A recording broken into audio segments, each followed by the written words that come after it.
बच्चों, आज हम इस वीडियो में कक्षा 8वीं बोर्ड परीक्षा 2024 इसका गणित का प्रश्न पेपर हल कर रहे हैं। इसके प्रत्येक प्रश्न को बहुत ही अच्छी तरह से हल करके आपको बताएंगे। आप लास्ट तक हमारे साथ बने रहे और पूरा ग्राफ सहित एकदम अच्छी तरह से ग्राफ किस प्रकार से बनाना है इसके अंदर पूरा आपको लास्ट तक बताएंगे। इसलिए आप हमारे साथ बने रहे और इस पेपर के प्रत्येक प्रश्न को अच्छी तरह से देखें और अच्छी तरह से इनको हल करने का तरीका जानें। आपका जो 8वीं बोर्ड का पेपर होगा वो 2.5 घंटे का होगा और 80 अंक का ये पेपर होगा और इसके प्रश्नों के उत्तर आपको इस पेपर के अंदर ही देना है। अलग से कोई आपको उत्तर पुस्तिका नहीं दी जाएगी। इसमें ही जगह दी गई है, उसी जगह में आपको लिखना है। जैसे देखिए जगह दी गई है अच्छी तरह से और इसी प्रकार का पेपर आपको वहाँ बोर्ड एग्जाम में देखने को मिलेगा। आप अच्छी तरह से इसे देखें और वीडियो को ज़्यादा से ज़्यादा शेयर करें ताकि आपके दोस्त भी इसे समय पे देख सकें।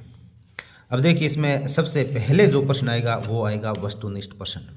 और इन प्रश्नों को हल करने से पहले बच्चों हम बता देते हैं कि आपको इस चैनल पर आपको हिंदी, इंग्लिश, गणित, विज्ञान, सामाजिक विज्ञान, संस्कृत सभी के जो मॉडल पेपर और नमूना प्रश्न पत्र है सभी अपलोड कर दिए हैं। आप देखें, जल्दी से जल्दी जाएं और चैनल पे देखें। देखिए इसमें पहला क्वेश्चन 2/7 गुणा 0 का मान है, यानी 2/7 को 0 से गुणा करेंगे। कोई भी संख्या हो, चाहे परिमेय हो अपरिमेय हो, अगर 0 से गुणा करता है तो उत्तर 0 ही आता है। तो इसका बी ऑप्शन ये सही हो जाएगा। बी ऑप्शन सही हो जाएगा। इसके बाद में इसका प्रश्न नंबर 2 देखिए। समीकरण 3x - 1 = 14। 3x - 1 = 14 में बायां पक्ष है इन लेफ्ट हैंड साइड, यानी ये इस साइड का तो ये बायां पक्ष ये है 3x - 1, तो ये सी इसका सही ऑप्शन हो जाएगा। ये जगह दी गई, इसमें आपको ऑप्शन का उत्तर लिखना है। फिर प्रश्न नंबर 3 देखिए। वर्ग के प्रत्येक कोण का माप होता है। जो वर्ग होता है उसके प्रत्येक कोण का माप 90 डिग्री होता है। इसका ऑप्शन ए सही हो जाएगा।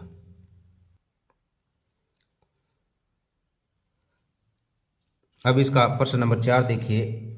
9 की पूर्ण वर्ग संख्या है। 9 की पूर्ण वर्ग संख्या है। 9 की पूर्ण वर्ग संख्या मतलब 9 को 9 से गुणा करेंगे। तो 9 को 9 से गुणा करने पर कितना प्राप्त होता है? 9 का पूर्ण वर्ग का मतलब होता है 9 को 9 से गुणा करेंगे और 9 को 9 से गुणा करेंगे कितना हो जाएगा? 81 हो जाएगा। तो इसका ऑप्शन हो जाएगा डी सही हो जाएगा। इसके बाद में नेक्स्ट प्रश्न देखिए। संख्या 5 की घन संख्या है। घन का अर्थ होता है 5 को 5 से 3 बार गुणा करना है। 5 गुणा 5 गुणा 5 3 बार करेंगे। तो पहले 5 को 5 से गुणा किया 25 और फिर 25 को 5 से गुणा करेंगे तो ये 125 आ जाएगा। ये सी ऑप्शन इसका सही हो जाएगा। इसके बाद में नेक्स्ट क्वेश्चन नंबर 6 देखिए। अंकित मूल्य, यानी आप कोई वस्तु लाते हो और उसके ऊपर जो रेट लिखी होती है वो, और फिर जितने में वो आपको देता है, जितने में वो वस्तु आपको देता है। मान लो कोई वस्तु पे 110 रुपये लिखा हुआ है और वो आपको 100 रुपये में देता है, तो उसने 10 रुपये कम में दिया, तो वो जो 10 रुपये कम है उसको बट्टा बोलता है। उसको क्या बोलते हैं? बट्टा। तो अंकित मूल्य माइनस विक्रय मूल्य बराबर क्या होता है? बट्टा। ये ऑप्शन सही हो जाएगा। फिर उसके बाद में प्रश्न नंबर 7 देखिए। एक पदीय व्यंजक है, यानी जिसमें केवल एक पद हो। एक पदीय व्यंजक कौन सा है? तो इसमें देखिए, इसमें देखो केवल एक ही पद है 4x, तो ये ए ऑप्शन सही हो जाएगा। फिर प्रश्न नंबर 8 देखो। 0.000035 संख्या का मानक रूप क्या होगा? मानक रूप क्या होगा? तो मानक रूप करने के लिए क्या करना पड़ेगा कि इसके अंदर है ना, ये पॉइंट यहाँ से हटा के इन दोनों के बीच में लाना पड़ेगा। इन दोनों के बीच में, तो मान लो इन दोनों के बीच में 3 और 5 के बीच में आएगा, और जैसे ये 3 और 5 के बीच में आएगा तो अब देखना पॉइंट कितने बाद में इधर आ गया। तो यहाँ से देखो 1 2 3 4 5 के बाद में यहाँ आ जाएगा। 5 के बाद इधर आ रहा है तो इसका मतलब 10 की घात -5 इसके आगे गुणा में लगा देंगे। जैसे हम इसको वापस हल करेंगे तो ये उत्तर आ जाएगा। तो 3.5 गुणा 10 की घात -5, तो इसमें कौन सा ऑप्शन होगा? ये सी ऑप्शन सही हो जाएगा। अब इसके बाद में नेक्स्ट प्रश्न नंबर 12 देखिए। 9 से 12 तक है, तो इसमें प्रश्न नंबर 9 आएगा। 9 में देखिए क्या लिखा हुआ है कि 19/29 गुणा 29/19 बराबर 1 है। गुण के अंतर्गत उपयोग किए गए गुणधर्म का नाम लिखिए। तो आपको ये पता होना चाहिए कि कोई संख्या होती है, जैसे ये पहली वाली संख्या है, और वापस इसको कौन सी संख्या से गुणा किया, इसका उल्टा करके, यानी -19/29 था और 29/-19 से गुणा किया तो 1 उत्तर आ रहा है। यानी उसी संख्या को उस संख्या से वापस उसको प्रतिलोम करके यानी उल्टा करके गुणा करते हैं तो 1 आता है, तो इसका मतलब उसमें गुणात्मक प्रतिलोम का गुणधर्म का उपयोग हुआ है, गुणात्मक प्रतिलोम गुणधर्म का उपयोग हुआ है।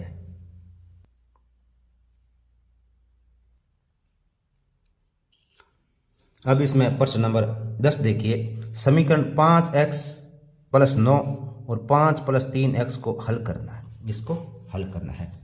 तो देखिए 5x + 9 बराबर 5 + 3x, इसको हल करना है। तो इसमें x वाले पद एक तरफ कर लेंगे और बिना x वाले पद एक तरफ करेंगे। तो इस तरफ देखिए 5x है और फिर ये इस तरफ से 3x है, इसको इस तरफ लेके आएंगे।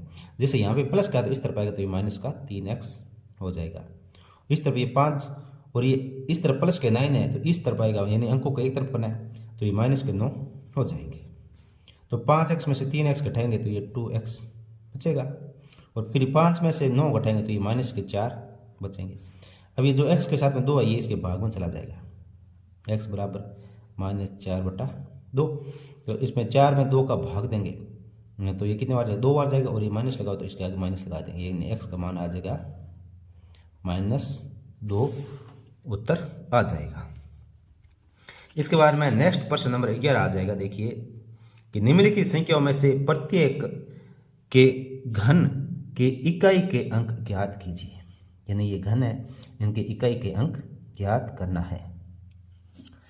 तो इकाई के अंक ज्ञात करने के लिए हमें क्या करना पड़ेगा, जैसे देखो पहले वाला है तो इसमें पहले वाले में क्या है 3 3 3 1, इसमें इसका घन करेंगे, यानी घन का मतलब होता है 3331 को गुणा 3331 गुणा 3331, इतना गुणा करेंगे तो इतना बहुत बड़ी संख्या हो जाएगी। तो इसका एक शॉर्टकट तरीका ये होता है कि जैसे ये इकाई का अंक है, ये इकाई का अंक है तो इसको 3 बार गुणा कर लेते हैं, इसको 3 बार गुणा कर लेते हैं। तो 1 गुणा 1 गुणा 1, 3 बार गुणा करा तो 1 को 1 से गुणा किया 1, फिर 1 को 1 से गुणा किया 1, यानी 1 आ रहा है। तो इसका मतलब इसमें इकाई का अंक क्या आ जाएगा, घन में इकाई का अंक क्या आएगा, इकाई का अंक 1 आएगा, 1 आएगा। अब इसके बाद में इसमें क्या करना है कि जो इसका दूसरा है 1027,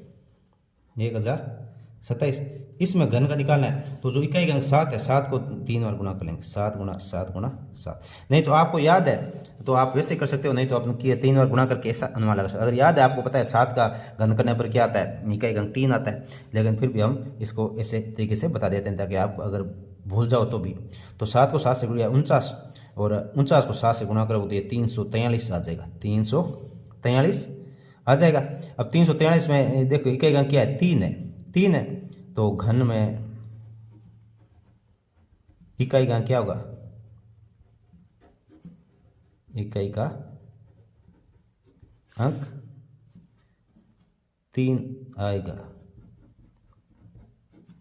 3 आएगा क्योंकि इसमें 3 है तो इसमें इकाई के अंक में भी 3 आएगा। इसके बाद में प्रश्न नंबर 12 देखिए, कह रहा है कि भारती के पास 15 पेन है, यानी भारती के पास पेन कितने हैं, 15 पेन है, तथा मीनाक्षी के पास 45 पेन है। तो दोनों पेनों का अनुपात ज्ञात करना, दोनों पेनों का अनुपात ज्ञात करना, यानी भारती के अनुपात कैसे करेंगे, भारती के पेन उसमें भाग किसका देना है, मीनाक्षी के पेन का भाग करना है, मीनाक्षी इसके भाग करना है। तो भारती के पेन कितने हैं, भारती के पास पेन थे 15 और मीनाक्षी के पास 45, मीनाक्षी के पास 45। अब इसमें क्या है, देखिए 15 के पार्ट से काटेंगे तो ये 15 के पार्ट से ये 1 बार कटेगा और ये 15 के पार्ट से ये 3 बार कटेगा। तो इनका अनुपात क्या आ गया, 1:3, 1:3 आ जाएगा, 1:3 इसका उत्तर आ जाएगा।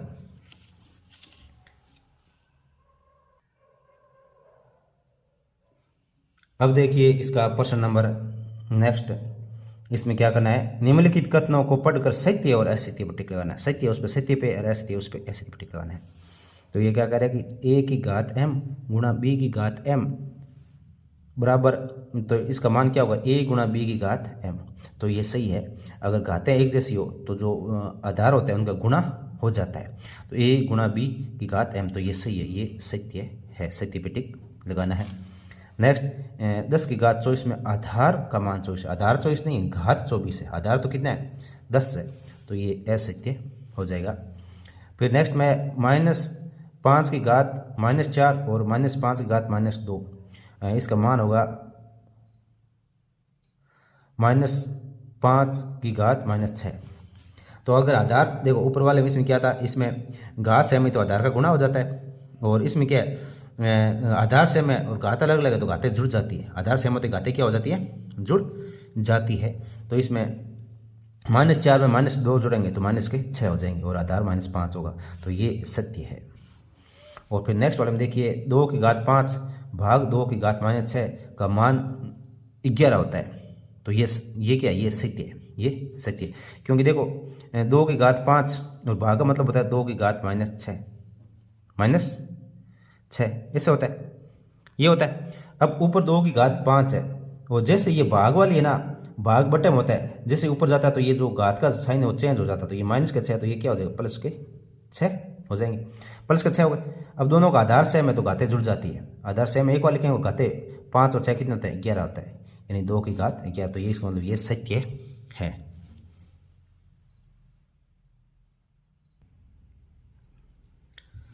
अब प्रश्न नंबर 14 में देखिए रिक्त स्थान की पूर्ति करनी है। आयत का प्रत्येक कोण होता है, आयत का प्रत्येक कोण 90 डिग्री यानी समकोण होता है, क्या होता है, समकोण होता है। तो ये समकोण नाम आपको वो आगे ब्रैकेट में इसमें से छांट कर यहाँ पे लिखना है, समकोण होता है।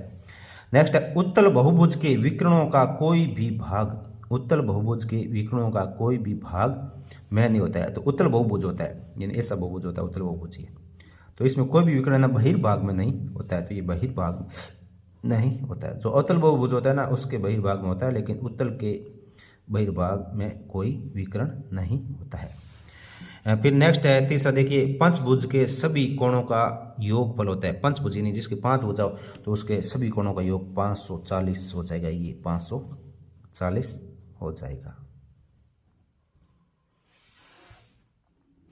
फिर उसके बाद में आपको क्या करना है, देखिए चौथे में समांतर चतुर्भुज के विकर्ण एक दूसरे को करते हैं, समांतर चतुर्भुज होता है उसके विकर्ण एक दूसरे को समद्विभाजित करते हैं, लंबवत नहीं होते हैं, समद्विभाजित करते हैं, तो ये समद्विभाजित यहाँ लिखेंगे, समद्विभाजित क्या करते हैं, समद्विभाजित करते हैं। इसके बाद में नेक्स्ट प्रश्न नंबर 15 आ जाता है। देखिए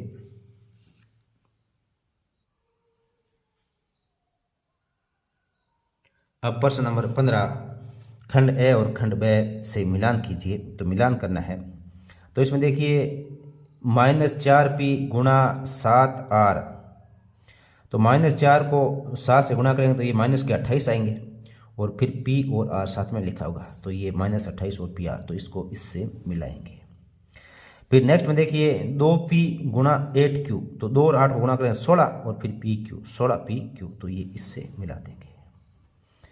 फिर नेक्स्ट में देखिए 3p बार है और फिर अंदर है 4 - 8q, तो 3p को अंदर गुणा करेंगे तो पहले 4 से गुणा करेंगे तो ये 12p हो जाएगा, पहले 12p होगा, फिर माइनस और फिर 3p को 8 से q से गुणा करेंगे तो ये 24pq आ जाएगा, यानी 12p - 24pq, तो ये पहले वाले से मिला देंगे। फिर है 20p², तो 20p² को ये देखिए यहाँ पे 5 और 4 कितना गुणा करें 20 होगा, फिर p और p गुणा होकर p² होगा, तो ये इससे मिला देंगे।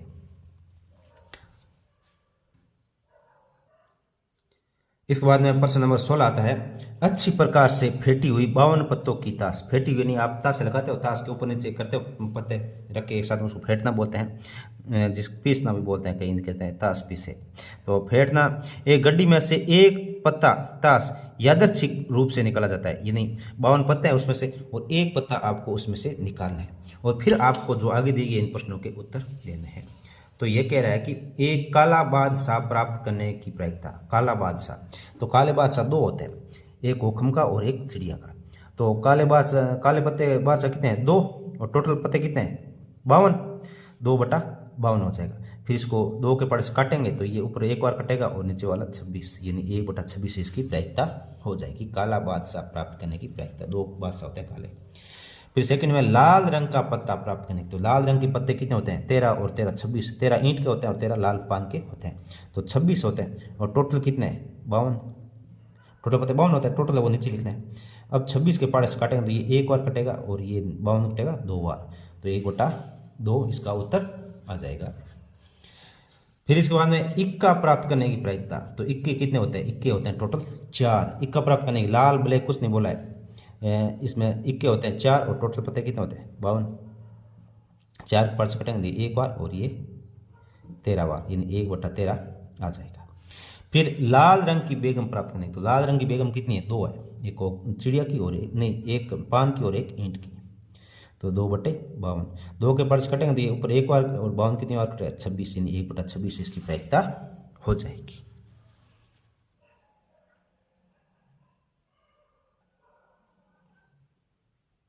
अब प्रश्न नंबर 17 देखिए, अभाज्य गुणनखंड विधि से 9604 का वर्गमूल ज्ञात कीजिए। तो देखिए पहले अभाज्य गुणनखंड करना है, तो अभाज्य गुणनखंड के लिए पहले देखो 9604, उसमें 2 का भाग देंगे तो 4802 आ जाएगा। फिर इसमें 2 का भाग देंगे तो ये 2401 आ जाएगा। फिर इसमें 7 का भाग जाएगा 343 आएगा। फिर 343 में 7 का भाग जाएगा तो 49 आएगा। फिर 7 का भाग दिया 7 और फिर 7 का भाग दिया 1, तो देखो 2 बार 2 आ गए और फिर 1 2 3 4 बार 7 आ गए। ये वर्गमूल निकालने के लिए इसके ऊपर ये चिन्ह लगाएंगे, निकाल। अब इस चिन्ह में से क्या होगा, तो ये 2 के जोड़े बना के बाहर निकालना, तो 2 के जोड़े, 2 का एक जोड़ा बन गया तो 2 की जगह 1 2 बाहर आ जाएगा, इस ऊपर वाले ये नहीं निकालना दोबारा में। फिर 7 7 2 आ रहा है तो इसका 1 7 बाहर आ जाएगा। फिर आगे 7 7 2 आ रहा है, फिर इसका 1 7 आ जाएगा। अब इनका गुणा कर लेंगे, तो 7 को 7 से गुणा करेंगे कितना आ जाएगा 49, और 49 को 2 से गुणा करेंगे तो ये कितना आ जाएगा 98 आ जाएगा, 98 आ जाएगा, यानी इसका वर्गमूल कितना हो जाएगा 98 हो जाएगा।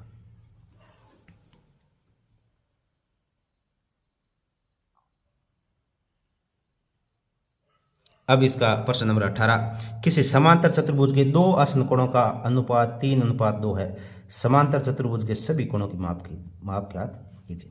तो देखिए समांतर चतुर्भुज होता है ना, ये जैसे समांतर चतुर्भुज है तो आसन कोण कौन होता है, ये कोण और ये कोण और ये कोण आसन कोण होगा, या ये कोण और ये कोण आसन कोण होगा, या ये कोण और ये कोण होगा, या ये कोण और ये कोण, यानी लगातार 2 कोण होते हैं उनको आसन कोण बोलते हैं। अब इसमें कह रहा है समांतर चतुर्भुज के 3:2, यानी 3:2 है, और जो समांतर चतुर्भुज 2 आसन कोण होता है इनका योग होता है 180 डिग्री। चाहे इन दोनों का 180 कर लो, चाहे इनका कर लो, चाहे इनका चाहे इनका, यानी किसी भी 2 लगातार कोण है उनको आसन कोण बोलते हैं और उनका योग होता है 180 डिग्री। तो इसमें सबसे पहले हम कहेंगे माना पहला कोण, माना पहला कोण, पहला कोण 3 है तो 3x मानेंगे, और दूसरा कोण, दूसरा कोण 2 लिखा हुआ है अनुपात तो 2x मानेंगे। अब 3x प्लस 2x, यानी दोनों का योग कितना होता है 180 डिग्री होता है, 180 डिग्री होता है, क्योंकि 2 आसन कोणों का योग 180 डिग्री होता है। अब 3 और 2 कितने हो गए 5x हो गए, कितने हो गए 5x बराबर 180 डिग्री। अब एक ये 5 है जो x के साथ में ये इसके भाग में जाएगा, x बराबर 180/5, 180 में हम 5 का भाग देंगे, तो 180 में 5 का भाग देंगे तो ये कितना आएगा 5 का बड़ा 18 में देंगे 3 बार, फिर 3 से इस बार 6 बार 36, इन x का मान कितना आ गया 36 डिग्री आ गया, x का मान आ गया 36 डिग्री। अब पहला कोण क्या माना था हमने 3x, तो पहला कोण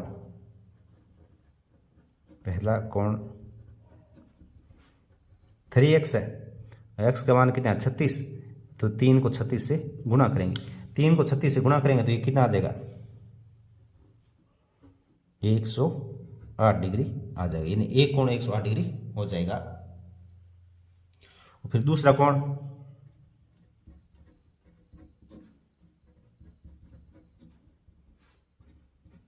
2x, 2 गुना x का मान 36 है, 36 2 को 36 से गुणा करेंगे तो ये आ जाएगा 72 डिग्री आ जाएगा। अच्छी तरह से देखें और नोट करें इसे, बार बार ये बहुत सारी बार एग्जाम में आ चुके हैं, अच्छी तरह से देखें इसको।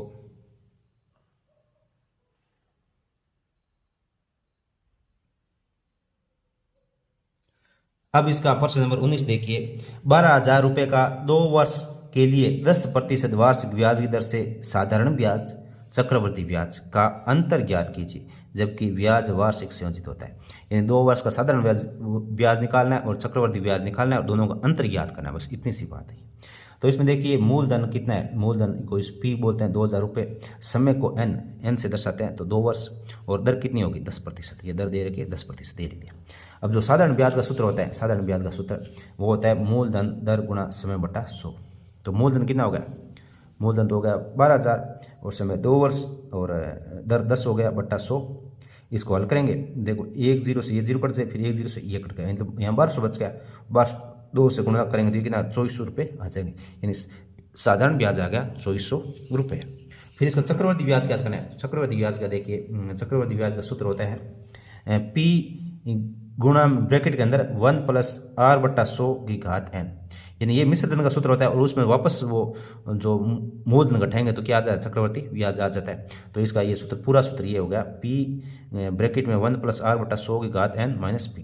तो पी यानी मूलधन हो गया 12,000 रुपये, फिर ब्रैकेट, फिर 1 और दर आर यानी दर 10/100 और फिर घात 2 यानी समय एन यानी समय 2 वर्ष माइनस 12,000। अब देखिए 10 के पास इसको काटेंगे तो 1/10 आ जाएगा, 10 के पास 100 कटेगा तो 1/10 आ जाएगा। फिर इसका लघुत्तम लेंगे तो 10 को 1 से गुणा किया 10 और 1 ऊपर वाला 11, तो 11/10 आ जाएगा, यानी 11/10 की घात 2 माइनस 12,000। अब 12,000 और घात 2 का मतलब होगा 11/10 गुना 11/10 माइनस 12,000। अब इसमें 2 0 से ये 2 0 कट गए, 120 आ गया, और 120 को 11 से गुणा करेंगे, फिर वापस 11 से गुणा करेंगे तो ये 14,520 आ जाएगा, 14,520। और इसमें से ये 12,000 घटा देंगे तो ये 2,520 रुपये हो जाएंगे, 2,520 रुपये। तो ये चक्रवर्ती ब्याज कितना हो गया, 2,520 रुपये। अब आपको पूछा हुआ था कि साधारण ब्याज और चक्रवर्ती ब्याज का अंतर, तो चक्रवर्ती ब्याज था 2,520 रुपये और साधारण ब्याज है 2,400 रुपये। दोनों का अंतर 2,520 में से 2,400 घटाएंगे तो ये आ जाएगा 120 रुपये आ जाएगा, 120 रुपये आ जाएगा। अच्छी तरह से देखें और लिखें।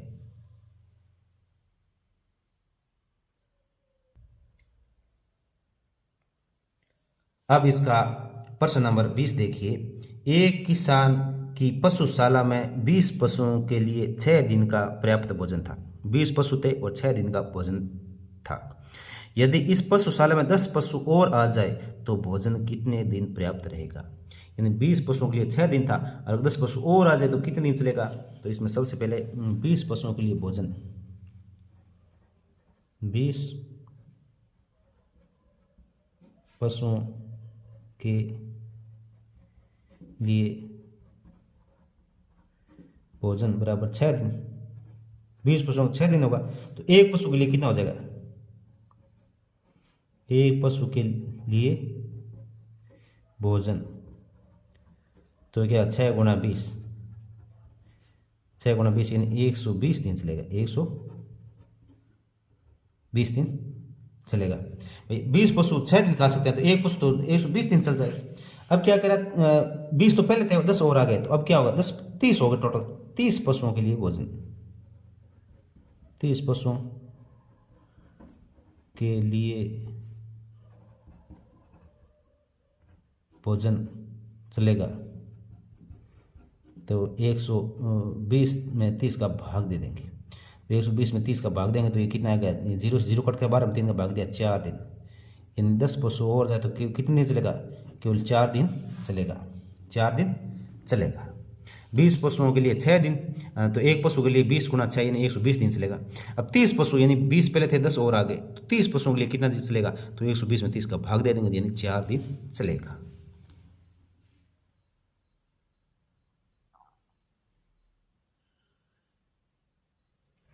अब इसमें देखिए प्रश्न नंबर 21। समीकरण 3 × t - 3 = 5 × 2t + 1 को हल कीजिए और अपने उत्तर की जांच कीजिए। हल करना है, बहुत सरल प्रश्न है।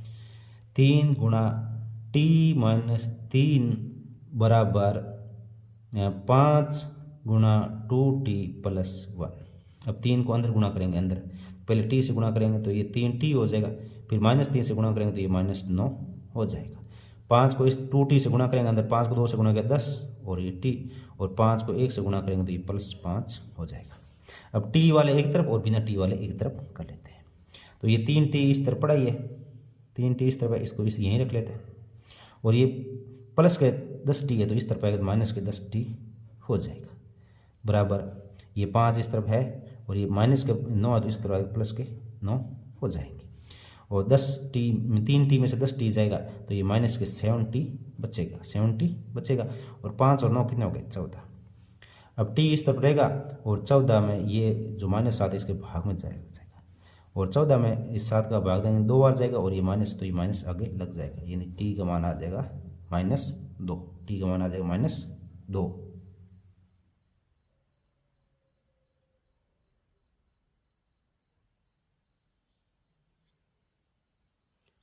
अब इसके बाद में प्रश्न नंबर 22, किसी शहर में विभिन्न वर्षों में दुर्घटनाओं में घायलों की संख्या नीचे दी गई है।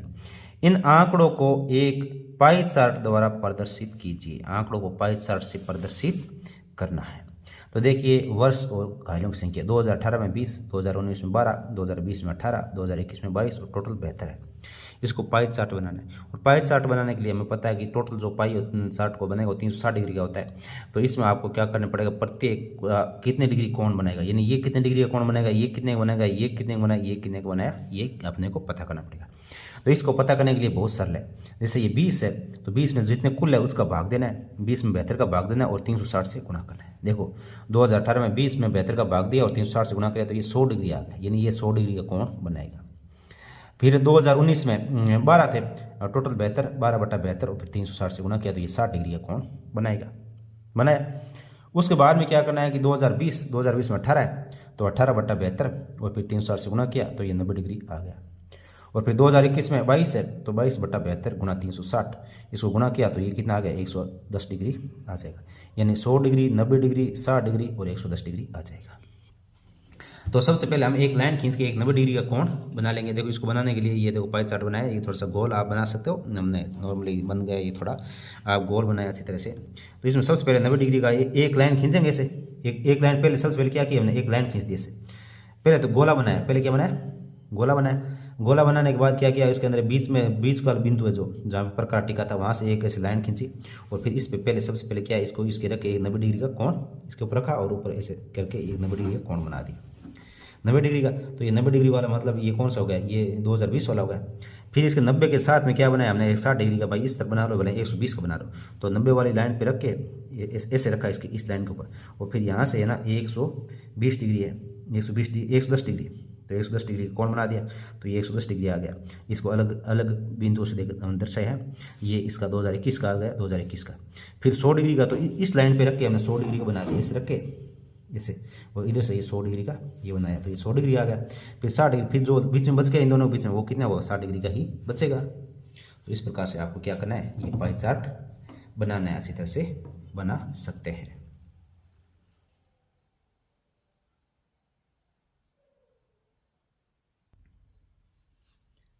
अब इसके बाद में प्रश्न नंबर 23, निम्नलिखित व्यंजकों के गुणनखंड कीजिए। गुणनखंड करना है तो इसमें अथवा में दे रहा है, देखो या तो ये इन चारों को करना है या इन चारों का करना है। तो ऊपर वाले में गुणनखंड करना है और नीचे वाले में क्या है, गुणनखंड करना है और फिर उसके अंदर भाग देना है, यानी इसका गुणनखंड करना है और फिर इसमें इस चीज़ का भाग देना है दूसरे वाले का, इसमें केवल गुणनखंड करना है। तो ये दोनों दे रखे हैं, दोनों ही आपके बुक के प्रश्न है, आप इन्हें अच्छी तरह से देख सकते हो। और हम जो ये पहले वाला है इसको आपको करके बता दें, क्योंकि दोनों इनको हल करना है और जगह केवल एक जगह ही दे रखी, तो इसलिए हम पहले वाले को हल कर देते हैं। अब पहले वाले चारों के देखिए हमने यहाँ लिख दिया है, अब इनको हल करते हैं। तो पहला है p² + 6p + 8, इसको हल करना है। तो इसमें सबसे पहले क्या करेंगे, जो ये बीच वाला है ना, देखो एक तो p² है, फिर ये 6p है + 8 है। तो जो ये बीच वाला जो अंक होता है ना, इसके 2 टुकड़े करने होते हैं। इसके 2 टुकड़े इस प्रकार से करेंगे, इसको जोड़ने पर तो 6 आए और गुणा करने पर 8 आए। तो इसका क्या हो जाएगा, ये p² प्लस अपन क्या लिख देंगे 4p + 2p + 8। तो 4 और 2 को गुणा करेंगे तो 8 आएगा और 4 और 2 को जोड़ेंगे तो 6 आ रहा है। तो ये देखो इनके साथ में p लगा लेना, 4p और 2p हो गया। अब इस पहले वाले में से हमें क्या है कि एक चीज़ कॉमन लेनी, इन दोनों में से कॉमन लेना है, इस दोनों में। तो इसमें देखो दोनों में पी कॉमन है तो एक पी बार आ जाएगा। तो यहाँ 2 पी थे, एक पी बार आ गया तो एक पी बच गया, और यहाँ केवल एक पी तक और फिर 4 बचा तो ये 4 अंदर बच जाएगा और पी बार आ गया कॉमन। और इसमें से क्या करना है, इसमें से 2 कॉमन ले लेते हैं। तो देखो प्लस लगाया, यहाँ पी से 2 बार आ गया तो यहाँ पी बचा, और 8 में से 2 बार जाना, मतलब ये है कि भाई 8 में 2 का भाग देंगे तो कितना आएगा, 4 बचेगा, 4 बचेगा।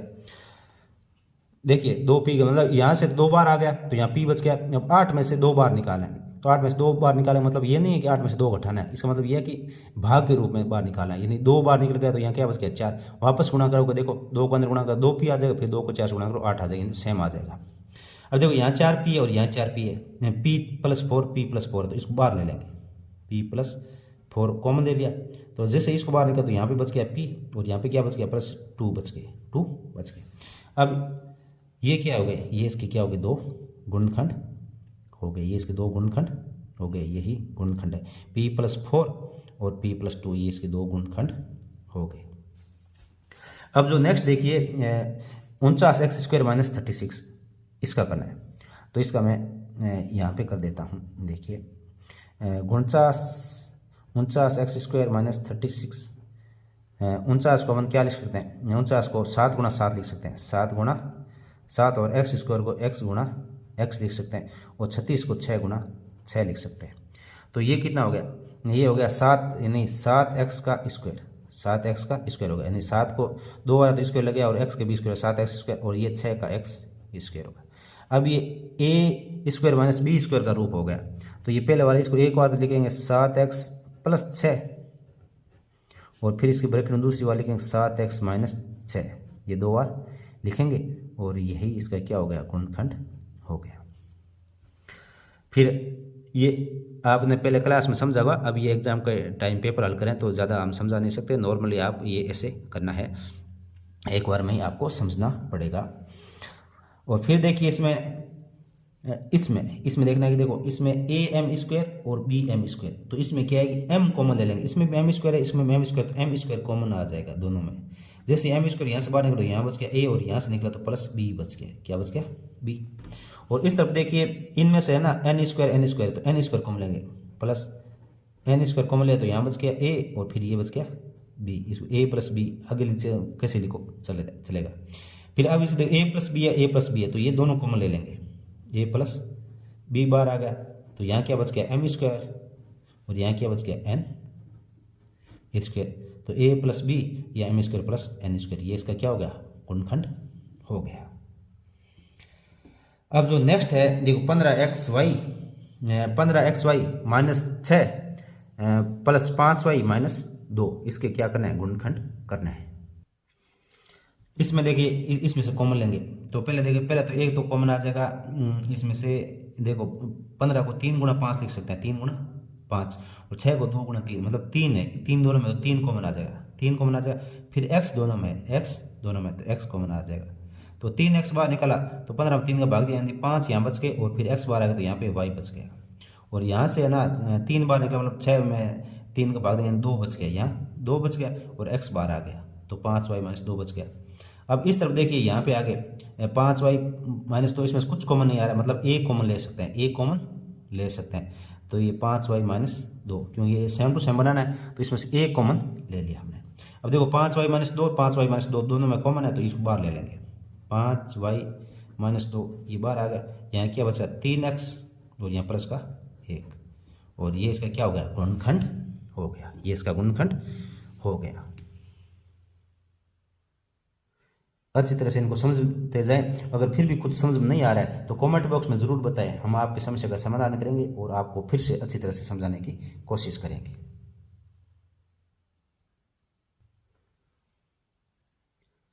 इसके बाद में प्रश्न नंबर 24 आएगा, देखो इसमें अथवा में है, तो पहले वाले में क्या है, एक घनाकार डब्बे का आयतन 1800 घन सेंटीमीटर है, यदि इसकी लंबाई और चौड़ाई क्रम से 40 सेंटीमीटर और 30 सेंटीमीटर है तो डब्बे की ऊंचाई कितनी होगी वो ज्ञात करना है।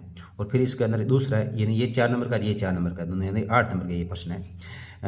इसमें लिखा है कि 14 सेंटीमीटर चौड़ाई वाले एक आयताकार कागज को चौड़ाई के अनुदिश मोड़कर 20 सेंटीमीटर त्रिज्या वाला एक बेलन बनाया जाता है, तो बेलन का आयतन ज्ञात कीजिए। ये प्रश्न। और इसके अथवा में देखिए लिखा है कि एक चतुर्भुज बगीचे का क्षेत्रफल 54 वर्ग मीटर है तथा इसके सम्मुख शीर्षों से उसके विकर्ण पर खींचे गए लंब 8 मीटर और 4 मीटर है, तो विकर्ण की लंबाई ज्ञात कीजिए।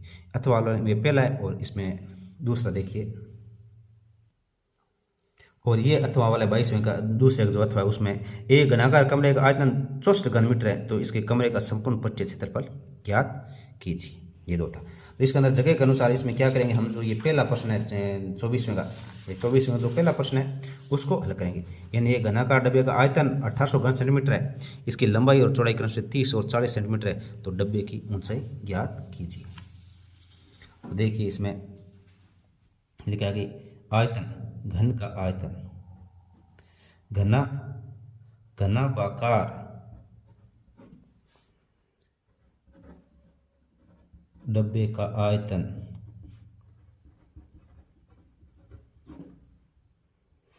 कितना दे रखा है, इसने दे रखा है 1800 घन सेंटीमीटर, यानी सेंटीमीटर की घात 3 ऐसे लिख सकते हैं, या घन सेंटीमीटर लिखो या सेंटीमीटर की घात 3 लिखो, एक ही बात होती है। अब इसका आयतन जो घनाभाकार आयतन का सूत्र क्या होता है, आयतन का सूत्र होता है लंबाई गुणा चौड़ाई गुणा ऊंचाई, ऊंचाई होता है। ये कितना है 1800, ये 1800 दे रखा है। अब लंबाई कितनी दे रखी है, इसने लंबाई दे रखी है इसके अंदर 40 सेंटीमीटर और चौड़ाई दे रखी है 30 सेंटीमीटर और ऊंचाई हमें पता नहीं है, ये ऊंचाई हमें ज्ञात करनी है। इसको ऊंचाई पूरा नाम ही लिख देता हूँ, ऊंचाई ज्ञात करनी है, ये बराबर 1800 है, बराबर 1800। अब ये दोनों जो गुणा में ये इसके भाग में चले जाएंगे, तो ऊंचाई बराबर आ जाएगा 1800 भाग 40 गुणा 30। अब देखो एक जीरो से एक जीरो कट गया, फिर एक जीरो से ये एक जीरो कट गया, जी कट गया। अब देखो ऊपर कितना है 18, 3 के पास 18 काटेंगे तो ये कितनी बार कटेगा, यानी 6 बार, 6 बार। और नीचे क्या है 4, नीचे 4। अब 2 के पास फिर काटेंगे तो ये ऊपर आएगा 3 और नीचे आएगा 2, नीचे आ जाएगा 2। अब 3 में 2 का भाग देंगे तो ये कितना आ जाएगा 1.5 सेंटीमीटर, ये क्या हो जाएगा इसकी ऊंचाई हो जाएगी। इसकी ऊंचाई कितनी हो जाएगी 1.5 सेंटीमीटर हो जाएगी, ऊंचाई 1.5 सेंटीमीटर हो जाएगी। और फिर इसमें इसका जो है दूसरा देखिए, इसमें दूसरे में ये लिखा है कि दूसरे में क्या लिखा है कि 14 सेंटीमीटर चौड़ाई वाले एक आयताकार कागज को ऊंचाई के अनुदिश मोड़कर 20 सेंटीमीटर त्रिज्या वाला एक बेलन बनाया जाता है, तो बेलन का आयतन ज्ञात कीजिए। तो इसका दूसरे में देखिए बेलन का आयतन ज्ञात करना है। तो इसमें क्या करेगा भाई, ये एक ऐसा टुकड़ा था, ऐसा टुकड़ा था, और इसकी क्या है ये जो चौड़ाई है वो कितनी थी 14 सेंटीमीटर थी। अब ये कह रहा है कि इसको है ना एक बेलन रूप में बनाया, यानी इसको ऐसे गोल बनाया, गोल बेलन के रूप में इसको बनाया, मतलब इसको कागज को ऐसे फोल्ड किया, फोल्ड करने पर ये क्या है, तो इसका मतलब ये क्या होगी, ये 14 सेंटीमीटर क्या होगी इसकी ऊंचाई होगी, ये क्या होगी ऊंचाई, यानी एच ऊंचाई होगी। और इसकी क्या कह रहा है कि इसकी जो त्रिज्या है, जो मोड़ने पर जो बनी है उसकी त्रिज्या कितनी है, ये 20 सेंटीमीटर त्रिज्या, मतलब ये यहाँ से लेकर यहाँ ये कितने 20 सेंटीमीटर है त्रिज्या, यानी आर 20 सेंटीमीटर है। तो इसका क्या ज्ञात करना है हमें, आयतन ज्ञात कीजिए। तो इसमें हो जाएगा बेलन की ऊंचाई, बेलन की ऊंचाई कितनी होगी 14 सेंटीमीटर, बेलन की ऊंचाई 14 सेंटीमीटर, त्रिज्या 20 सेंटीमीटर, तो आयतन का सूत्र होता है पाई आर स्क्वायर एच। पाई का मान होता है 22/7, आर का मान 20 दे रखा है और एच का मान 14। तो 7 के बाद से 14 को काटेंगे तो कितना आ जाएगा 2 आ जाएगा। अब ऊपर वालों को गुणा कर लेंगे, 22 को 2 से गुणा किया तो कितना आ गया 44 को 2 से गुणा किया 88, और ये 0 है तो ये 0 और लग जाएगा इसके साथ में, यानी 880 सेंटीमीटर क्यूब हो जाएगा, सेंटीमीटर क्यूब इसका आयतन हो जाएगा। तो ये देखो इसको 7 के पास इसको 14 काटो 2 बार, 20 को 2 से गुणा किया 40 और 40 को फिर 22 से गुणा करेंगे तो ये 880 आ जाएगा, सेंटीमीटर क्यूब आ जाएगा। अब इसके बाद में नेक्स्ट जो प्रश्न नंबर 25 है वो देखना है आपको।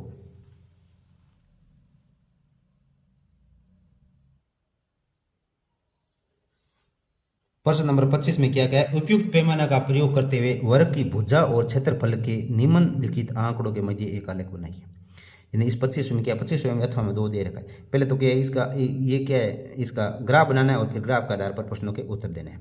तो पहला तो है इसमें देखो, वर्ग की भुजा और क्षेत्रफल इसके मध्य ग्राफ बनाना है। और फिर इसके अथवा में देखिए, फिर इसके 2 प्रश्न पूछा इसने, क्या कि ये रेखिक आलेख है।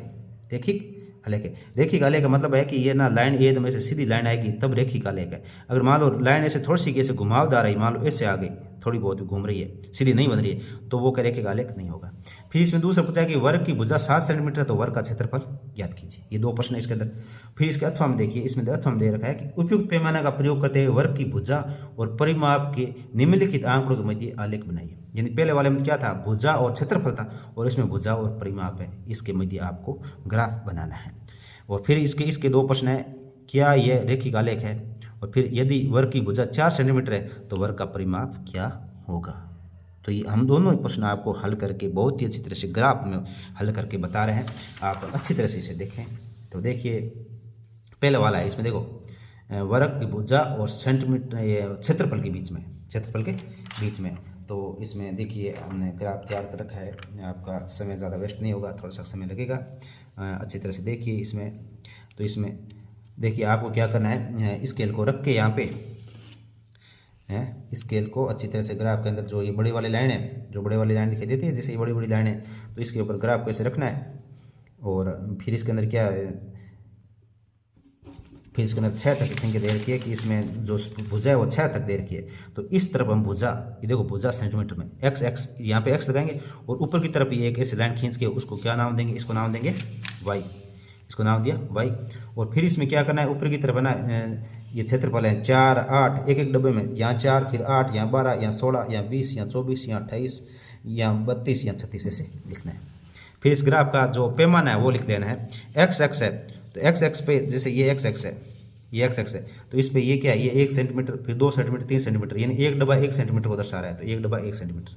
और इधर देखो ये सेंटीमीटर स्क्वायर है, यानी एक डब्बा क्या है, 4 सेंटीमीटर स्क्वायर, फिर आगे वाला भी 4 4, यानी 4 4 जोड़ते जा रहे हैं।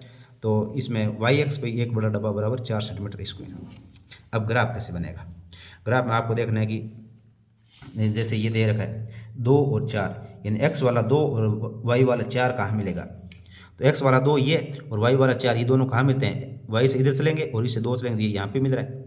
इसी प्रकार x वाला 3 और y वाला 9, तो 8 से थोड़ा सा 1 2, यानी ये 2.5 डब्बे के बाद में 9 आएगा, फिर यहाँ पे 10, फिर और 2.5 डब्बे आके 11 और फिर 12, यानी 2 डब्बे से आधा ज़्यादा, तो यहाँ पे 9 आएगा। तो ये देखो 1 2 डब्बे और फिर आधा ज़्यादा, यहाँ 9 आएगा, तो ये 3 और 9, फिर 4 में 16, ये 4 और फिर इधर 16 यहाँ मिलेंगे, फिर 5 और 25 यहाँ पे मिलेंगे, और फिर ये नीचे से 6 और ऊपर 36 ये यहाँ मिलेंगे। अब इनको मिलाना है, अब इसको यहाँ से मिलाया, फिर यहाँ से मिलाया, यहाँ ऐसे मिलाया, तो अब इसको देखना है कि ये रेखिक है या नहीं है, ये ग्राफ बनेगा। फिर रेखिक देखो पहले वाला और लास्ट वाला मिलाएंगे, अगर इसके लिए ऊपर आ रही सही है तो इस देखेंगे, नहीं तो नहीं है।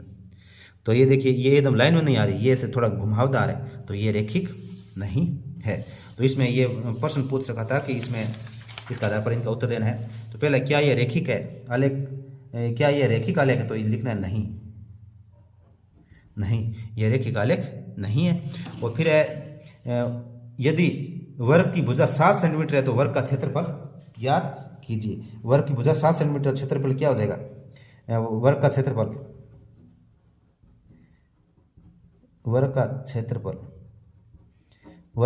होता है भुजा गुणा भुजा, यानी 7 गुणा 7 को 7 से गुणा करें तो ये 49 सेंटीमीटर स्क्वायर आ जाएगा। ये 2 इसके प्रश्नों के उत्तर हो गए।